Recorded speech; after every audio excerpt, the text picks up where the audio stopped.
All right, welcome back to the show. At this time, we are going to be joined by Frank Darras from Darras Law. He's based out of Los Angeles, California, but does work all over the country and all over the world. Welcome to the show, Frank. Thanks so much for having me. Well, we're glad that you're able to join us today because we're going to be able to talk about some things that we're not very qualified to talk about. So that's where you come in. You can kind of inform us a little bit more about the workings of the NCAA and how insurance policies work and things of that nature. But before we get started, if you could just kind of tell our listeners a little bit about what you do in your law practice and what your scope of practice is. Sure. I have the largest disability practice in the country. So, as it relates to athletes, I help either high school athletes that are going to be first, second, third, all the way to the 30th round in the MLB, try and pick out policies that will help them and prevent permanent total disability that would prevent them from playing a professional sport. Or I also help colleges and universities across the country pick the same kind of policies. Is it a permanent total where they're never going to play professional sport, or is it a drop-in draft or drop-in slot? We get a knee injury in a bowl game. This year we had Tua from Alabama with the hip injury that Bo Jackson had, and how far is he going to drop? Well, if he dropped from 4th to 11th in the draft, it would cost him $13 million. If he goes from 4th to 19th, $23 million. That's drop in slot. So I help colleges and universities pick the right policies. I don't sell them, but I litigate them. In the event that the billion-dollar insurance company decides to delay or deny, and we've read about these drop-and-slot cases across the country, I litigate those either on behalf of the college, the university, the player, the family, the agent, and we litigate those nationally and internationally across every sport: tennis, golf, football, baseball, especially women as it relates to women's basketball and hockey across the country. So a real diverse practice. Raised two Division I athletes myself, one in baseball and one in golf. So disability doesn't discriminate, and when it comes, it can crush a dream in a second. Absolutely. And one of the reasons I believe this subject is so intriguing is because we are seeing so many athletes now who are making the decision to sit out their bowl games to protect their assets. And that's understandable because, they are one game away from potentially an NFL career and potentially making millions of dollars. And the last thing they want to do is risk getting injured and, missing out on that money. And so it's really intriguing as this has begun to really become a big thing now in college football. However, if you remember a few years back, Todd Gurley had been suspended for autographs, one of the most ridiculous suspensions in the history of college football. But he gets suspended for these games, and he's coming back against Auburn, and he's having a great game against Auburn. And all of a sudden, unfortunately, he tears his ACL. And they talked about the fact that he had insurance that if he never played football again, if he had an injury where he would never play football again, that he would make X amount of money. But at the same time, they found out he had another type of insurance, which if his draft stock was hindered because of injury, that this policy would pay him millions of dollars to cover the lost damages that he received because of the injury that led to his draft stock dropping. And this is really intriguing to me because prior to that, I didn't know anything about that type of insurance. And so, can you just kind of share with our listeners on the radio and our viewers on the Dr. SEC TV network a little bit more about the insurance policies that are out there for college athletes? Sure. So if you're a high school baseball player and you're going to get drafted, you could buy permanent total disability, which is an agreed monthly disability benefit. So it's either monthly or it could be if you're never going to play again, 5 million, 10 million. 10 million is usually the cap, and we usually see it about 6,000 a million. So if you want 10 million worth of coverage, and think about it, if A couple of years ago, we had the number one pick here in California that went to the Minnesota Twins, signed for about $7 million. Scott Boris's client. There was a young boy in high school whose family had to make a decision about Royce Lewis, whether he was going to buy permanent total coverage, which would pay him if he could never play professionally. The other type of insurance I see a lot is the loss in value, drop in slot, drop in draft. So I'm projected in the first round. I have a knee injury. I have a problem. I wind up going in the seventh round of the NFL, and it costs me $20 million. We look backwards and say, what would my rookie contract get me for 4 years? What's the drop in slot, the difference? I mentioned Tua. If he was to go fourth versus 19th, it's a $23 million drop. Wow. Chase Young this year from Ohio State, did those two games that he had to sit for, the $750 that he got borrowed to bring his girlfriend for the Rose Bowl last year, is that going to cost him 7 spots in the draft? So we got drop in slot, drop in draft. We've got drop in free agent for my professional players. Oftentimes for my pros, I've got agents and managers that are entitled to a commission or a percentage on the contract. That's insurable. I've also got loss of endorsement for my professional players. So college, high school, it's permanent total. It's probably 10 million cap. It's 6 million or 6,000 a million. And my loss of value or drop in slot a little cheaper and goes along with it. Typically, I see guys buying a 10 million permanent total and a 5 million drop in slot. Absolutely, and that is great information. Now, I have another question to build on top of those answers because when Todd Gurley got injured, once again, we found out he had a $10 million policy if he was never ever play again, and another policy if his draft stock was hindered. Now, that policy was paid for by the University of Georgia. But when you fast forward a few years and Tua gets injured at Alabama this past season, we find out that he had insurance that if he never played again, however, he did not have insurance to protect his draft stock. So my question is, what is the difference in these two situations, and could Alabama have paid for Tua to have the same insurance that Todd Gurley had? Sure. The school can use what we call a student assistance fund. And look, Alabama, got to take your hat off to the program. Last year, my understanding is that 10 players were provided permanent total disability coverage. And think about it. Nick Saban has created a program and a style and championship after championship, and it's a $200 million a year sports program. So right. If you can bring back a quarterback, if I can bring back my offensive line, if I get that wide receiver, and I can say two things. One, you're going to get a degree. And two, I'm going to make sure that for the first $10 million, if you never play again, my school is going to offer that to you. On the other hand, some schools like Alabama say, we're not going to buy drop in slot or drop in draft protection. There have been issues, there have been problems, and as we look at kind of a tortured landscape, there have been a lot of mistakes. Mistakes on behalf of the athlete, mistakes on behalf of the school as we fill out the applications, how the claim is presented, the type of doctors that they're bringing to be able to prove you can't play professionally. So there's a lot that goes in it. Alabama provided the $10 million in permanent total, but no drop in slot, no drop in draft. Didn't mean Tua couldn't have bought it privately, but it's expensive.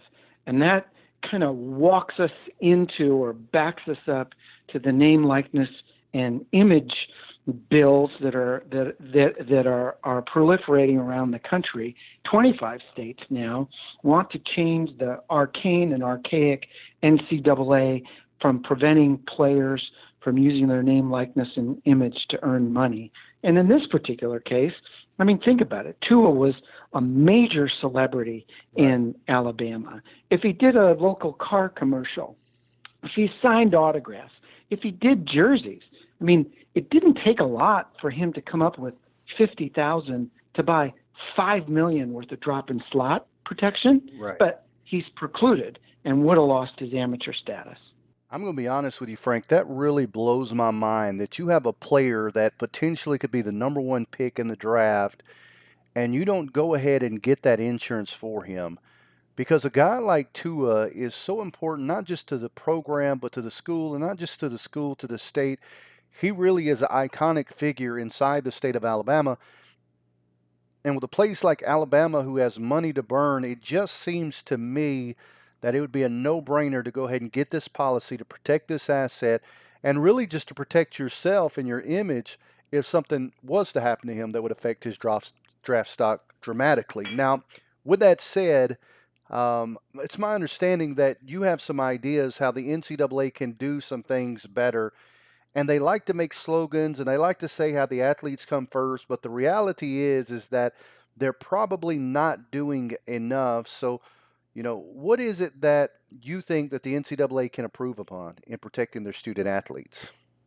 I think right now it's incumbent on the NCAA to get out front and get away from where they've been for almost 100 years. Look, if I'm a college female softball player, what's wrong with me spending my summer teaching softball lessons so that I might be able to have a little spending money? If I was a woman in finance and I was attending college, nobody would tell me what job I could or couldn't get during the summer to be able to earn money. For people who want to protect themselves, like Tua, what would be the problem in allowing them to use their name, their likeness, their image, not in a situation where the school has Nike and they're going to go out and sign a deal with Armor All, or not where a school's saying, look, we're going to pay to a 250,000 to come play for us, or the school's going to say, hey, we're going to pay to 100,000 in bonus if he throws 17 touchdowns, runs for 1,000 yards. We can't do that. We know we can't do that. Right. But right now, there's 27 states, California, my state, out front early. Our governor said, enough. Name, likeness, and image is very, very important. And an athlete, whether it's a college athlete or a high school athlete, shouldn't lose their amateur status because they teach lessons in their sport, or they could sign autographs, or they could do something, especially at these high levels, where I could buy loss of draft slot protection for $50,000. Now, that sounds like a lot of money, and it is for an average American. But I could have these kids sit for 5 weekends and sign autographs, or 10 weekends at $5,000 a day, sign every autograph in town, and we'd have the money to be able to protect their drop in slot or their drop in draft, or to get them some permanent total, or just to equalize the playing field, which is horrific right now. Right. Absolutely. And it brings me back to Todd Gurley's situation once again. He had been suspended for signing autographs. And I've got to tell you, Todd Gurley is one of the greatest human beings you will ever meet. I mean, he is just a phenomenal human. He was always, while he was at Georgia, he was always in his spare time building houses for Habitat for Humanity. I was walking around during that time. If you'd go to a Georgia game, you'd see people with shirts on that said, I'm a girly man, I'm a girly girl, and all of this money being made off of him and his name. He gets suspended for signing autographs for, 12 bucks a piece or whatever it was, some minute number that didn't really mean anything. And I wrote an article for a magazine several years ago where I talked about a plan that I believe that would help in aiding in some of these issues. Now, the NCAA uses the Title IX as the excuse that if you paid football players that you would have to play all athletes for all sports, and that would lead to sports being cut, and um, the impact that would have, especially on Olympic sports, and just really using that as the reason that athletes couldn't make profit off their name. And here's the thing about it. What if you took and allowed athletes through the school website to sell their autographs for $15 a piece, right?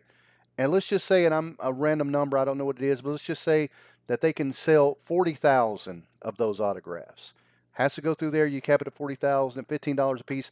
That's $60,000 a year.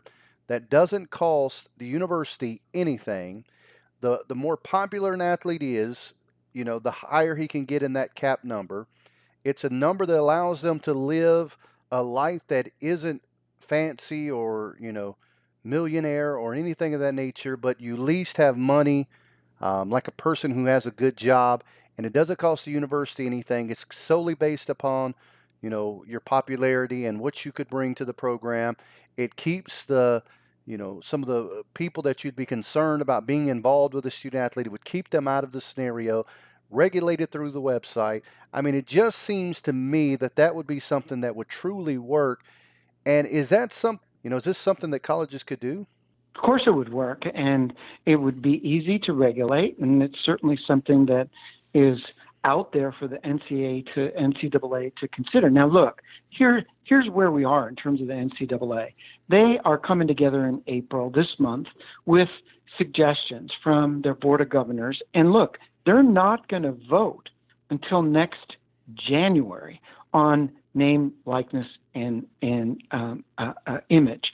And Florida has trumped everybody across the United States and come out and said, look, 2021, in July 1st of 2021, Florida is going to allow college athletes to earn money on their name, likeness, and image. They've addressed every one of the NCAA defenses to putting this in place. And I mean, think about this. Look, I went to school in Georgia. I went to Emory. Athens is an unbelievable place to see college football, just phenomenal. But how is Georgia going to compete with Florida when their neighbor is in July of next year going to have kids being able to make money on their name, likeness, Right. and image? And they're going to be able to have help. A lot of people say, oh, gee, agents are going to muck this up. Wow, we don't want agents anywhere around the issue. I work with America's top agents. Certainly there's bad apples in every occupation, Right. but these people generally have the very best interests of the athlete and the family and what have you at stake. So I'm not troubled that agents or help. I want kids to make great decisions. I want them to be able to earn like their fellow college students. I think social media advertising, I think fan autograph exchanges, I think sponsorship deals, I think, helping kids get what the value is, I think is phenomenal. And it's long overdue. Hey, look, it's $1 billion a year business, the NCAA, and it's strapped on the backs of each of these college students in their respective sports. It is time to share the wealth. Absolutely. Once again, we're talking to Frank Darras from Darras Law, based out of Los Angeles, California, but does work all over the nation and the world. Now, there's a recent ruling that is possibly getting ready to come down the channel. You could help us a little bit with. The NCAA has announced that hundreds of millions of cuts to programs, which have a permanent ripple effect on scholarship offers for spring athletes, total scholarship offers, and the school budget in general. Are you familiar with this new rule that's out there and what that could mean?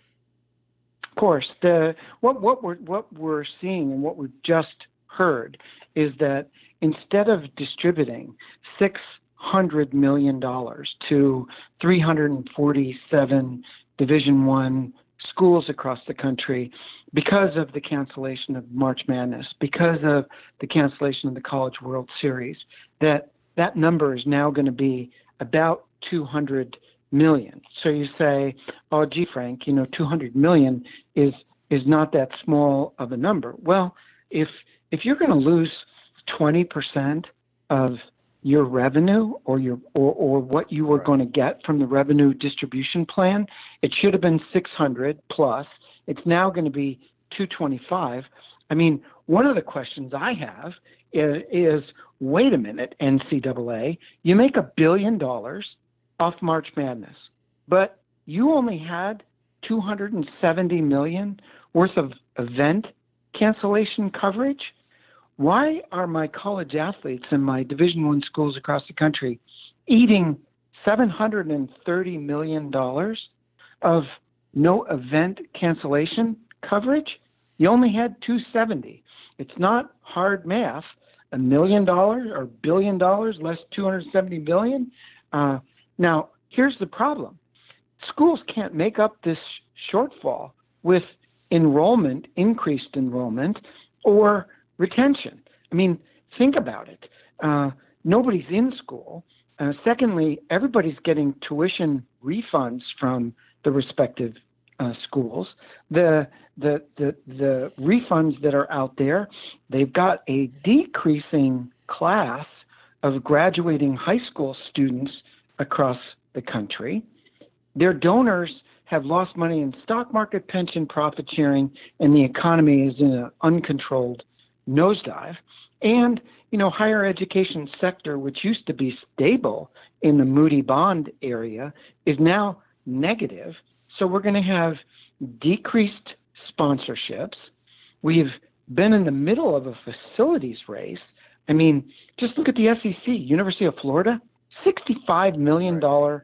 stadium for 2021, $50 million in Kentucky at Prod Park, and Mississippi State at the Dudley Noble at $64 million. I mean, you aren't going to be able to make this up. And secondly, and more importantly, allowing spring sport athletes to come back next year and not taking away their scholarships.